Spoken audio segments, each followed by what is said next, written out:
Hey guys, and welcome back to an unboxing video. It's been a while since I've done one of these actually, but I'm finally back full circle. We're gonna kick this unboxing, or well, probably this next set of unboxing videos with a pretty good one actually.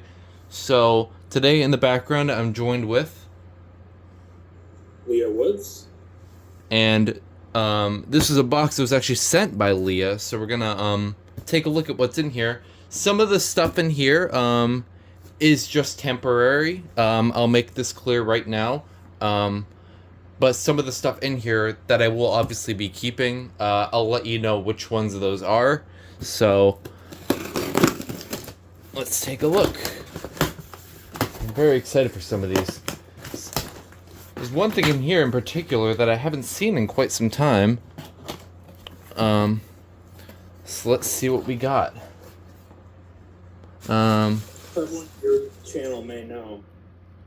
Okay, so this one is the SS729-12V. Y'all remember this one, of course.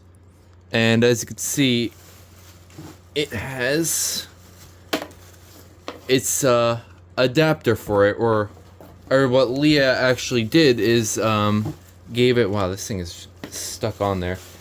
It has all the transformer thing attached to it now, so I could actually hook this up. Because and I did recalibrate the sensitivity on it, so it does go off almost immediately when you plug it in and test it with smoke. Let's just get the cover on. So yeah, this is like half line corded now. So you're saying it should go off when I plug it in? If you plug it in and you blow at it, it will go off. Alright, well obviously I'm not going to blow at it right now. But I'll probably make a little short of this going off with the actual adapters and stuff. But as you can see, there's the indicator light. It is a little fiddly, but it's alright. That's what I did when I hooked it up to a 9-volt, like before I eventually sent this out, because what were you doing with this? So the goal of having the 729 in my possession for, well, unfortunately it was a few months because we kind of got sidetracked, but the goal was to create a replica board of that alarm circuit board.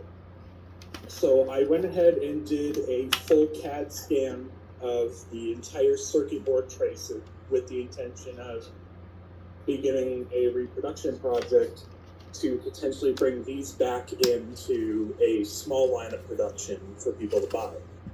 And presently, I actually did receive the boards as of 2 days ago. So I reviewed them. They're in great shape. I just have to start assembling them now. All right. Well, you heard it. You heard the explanation. So, this, I know I did just get this back, but I am still going to be sending this out because I have a different plan for this. So, you'll see that in a future video.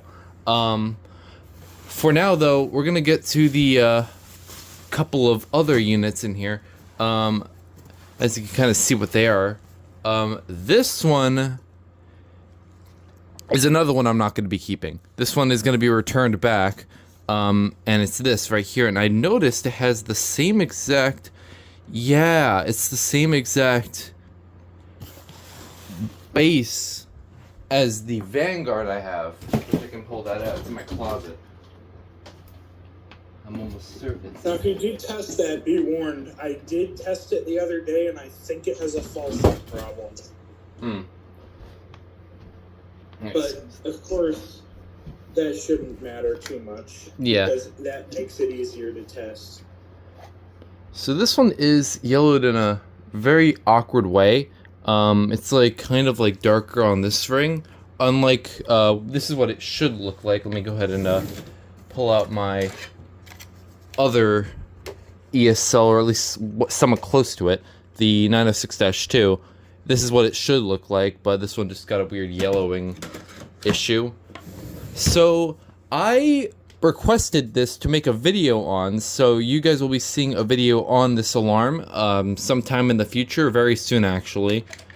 So this is a battery operated equivalent to a 906-2, and in case I haven't made myself clear at all, this is a Rittenhouse branded one. And you got these from likewise with the other unit that you got. Where did you get these from?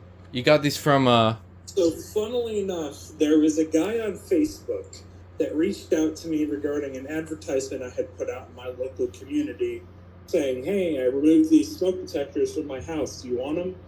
And sure enough, I went ahead, found the message, and accepted. So the guy very willingly sent me 3 units. There was the battery-powered one and another one that James is going to get to in a minute. But there was another one, but that one broke. And it was coverless. It didn't have the front plate on it, right? It had no front plate. And then there was a spare front plate to another one of the battery units. But unfortunately, it didn't fit anything. Yeah.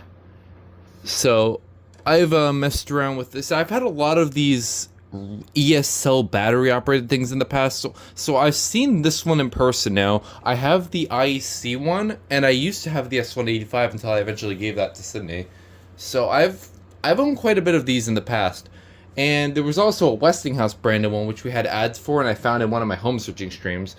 So there's a heck ton of random rebrands. Oh, there probably was another one, but I forget what the brand was, but it was one that Itigo found in a house a while back, but it was a 906-2 based one.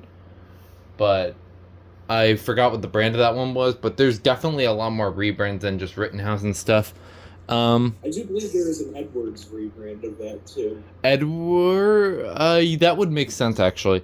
I do believe you on that. I've seen a catalog for it. But yeah, this button is feels the same as the S185 that I used to have. It's a lot like the S185, just a different shell basically. And I'm pretty sure, yeah, this stuff does come apart, but I'm not gonna take apart this one. But what horn does this have? I think it has the Delta. Star buzzer. Oh, this. Oh, yeah, that's right. The star buzzer is the same as my Vanguard. Unlike the S185, I forgot about that. I thought it was the Delta alarm, but I completely forgot about that detail. But again, it's a later one from the late 70s. I think it's 1979 that this one was made. Yeah, I completely forgot about that detail. But yeah, this one has the star buzzer, a lot like the Pyrotector 3077s, or most notably the 8201301, the GE. So there's a few other alarms that I know of that have utilize the star buzzer, like the Pyrotectors, the GE, and these later ESLs. So enough yapping about this one, because I'm gonna get more into this in my review video.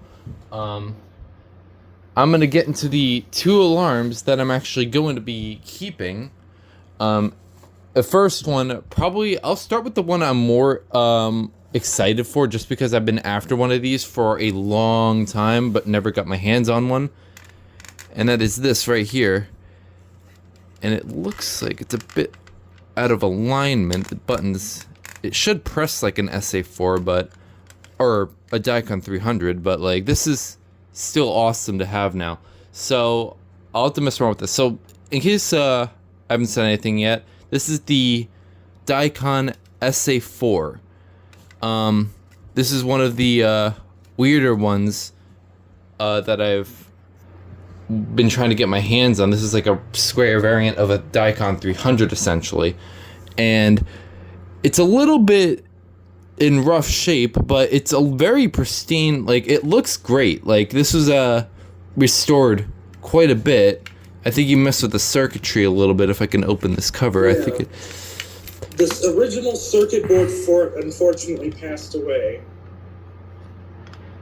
And it opens like so I had this. to fabricate a new one for it. Which, interestingly, the SA4 has cover provisions for a cover-mounted circuit board. So I was able to mount a circuit board to the cover much like some of the other Dicon units that are, like, for example, the system detectors I know had a circuit mounted on the cover. But it was definitely a challenge, and I think it turned out fine, but in my opinion, I would change it in the future. But naturally, there is a cover provision molded into this for a surface mount board on the cover. Here, obviously the button is, I don't know if this is because you modified it, but I'm pretty sure it's because of the, I think it's the different circuit board, I think. Yeah. But it presses... Certain what's going on there is the test button. It's using the board from something similar to one of the other kinds of 330 units that was rebranded by Radio Shack, actually. Here's what it should press like, if I remember. I've never owned an SA4, so I could be wrong about this, but it should press like a normal Dicon 300, which is very satisfying, of course. Which doesn't always work the greatest, but... Well, I really only got this is because of the way it looks, and I think this is bigger than the SA5, right? If I remember, because I had the SA5 for a short period of time. The SA5 is based on the Micro 300. So this one is a little bit bigger, so a little bit smaller than a normal Dicon 300, but yeah, it's bigger than the SA5, which is basically like, I have an unboxing video of it. It had like the bigger test button. It's a lot smaller though, which is kind of funny. And anyways, I'm gonna stop yapping about that for now. And then the last one in this box is probably one of the rarest things I'm gonna have for this year alone. It looks unassuming, like it just looks like you know it's an ESL, and then once I flip this around, you're gonna realize, yeah, this is freaking rare. This is a Rittenhouse. Is there a model listed anywhere? I'm sure it's somewhere. There is a model number on the inside of the cover. If you pull the little lid on the surface off, it tells you the model number. So it should be Emerson Rittenhouse. Definitely an interesting... So they did have the line cord ones, and it looks like it's S767 or whatever, S7671-1, and then probably in this case it's the 7671-T dash, or that's actually is that a 1 or is that an I? I think that's a 1, but I think this one's the one with T in it, assuming that's for the heat sensor, but I'll look more into this at a later date. I have a few ESLs. This looks strikingly similar to the normal 706 that I have, or at least the line cord one, except this one has a built-in heat sensor onto it, which is already extremely rare on the ESL ones. This one has a delta alarm on it, and the delta alarm horn in that one sounds really nice, I will say. And I imagine if I took this off, it's, oh wow, this ring's on there good. This one should, yeah, that one was on, that was on there good. But yeah, there's some more stuff in there. This one has the same test lever as the Ultra Guard I used to have. And the filters are freaking gone. At least I don't have to worry about those. And it's slightly painted on the sides, but that's fine. This one also has, I think, unlike my Newtone, actually, no, I think my Newtone, no, I just forgot I took off the harness. This is the same exact harness as the, other one, which I can maybe take out. There we go. So there's your harness. It's got 4 wires, the, interconnect wire, and I'm pretty sure the green, I think that's the ground, I think anyway. I know the yellow is, I'm pretty sure the yellow is the interconnect one, and then you have your typical black and white, so nothing crazy going on over there. We'll get this stuff back on, because I do want to take a look at this. Oh, whoa. Warning, high voltage. One interesting factoid about these units, they use a 120 volt line voltage interconnect signal. So you can technically interconnect them with, I believe, the FX1020. Huh. That's interesting. Does these have the, because obviously I'm not going to power it on today. Again, I'm going to make videos on these. But that indicator light, does it light up green, or does it light, or like, does it like show up as green, or does it show up as like orange red? What, the labeling? The indicator light. Oh, it shows up as red. Okay, so it's the same as my new tone. So, because my 706-1 that I have, and I think my Ultra Grid, if I remember correctly, they both, I know for a fact the 706-1 was it lit up as green. I don't remember the Ultra Grid, but I know for a fact my new tone was like the orange red. So it's the same, it's essentially the same as this. These ESLs were weird. So, I mean, I'm very happy with this thing. This thing is awesome. And yeah, in case I haven't made myself clear, this one has the Rittenhouse label on it, which is, I just love that logo.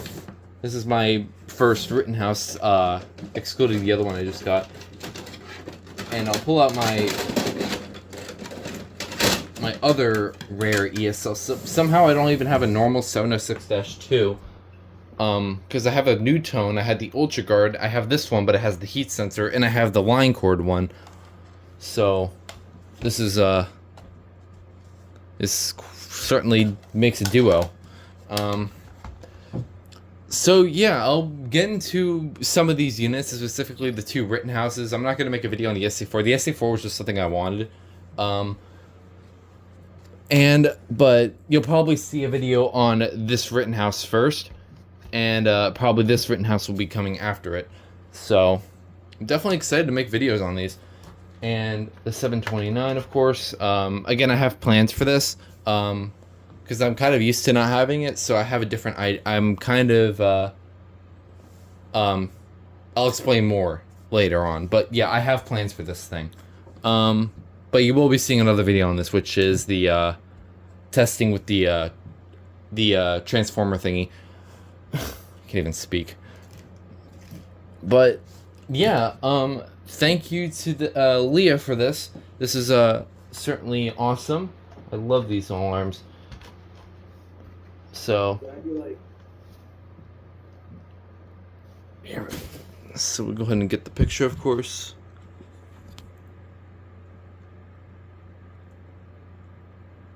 And, yeah, I got my thumbnail. So, thank you all for watching, and I'll see you guys in the reviews and next unboxing video.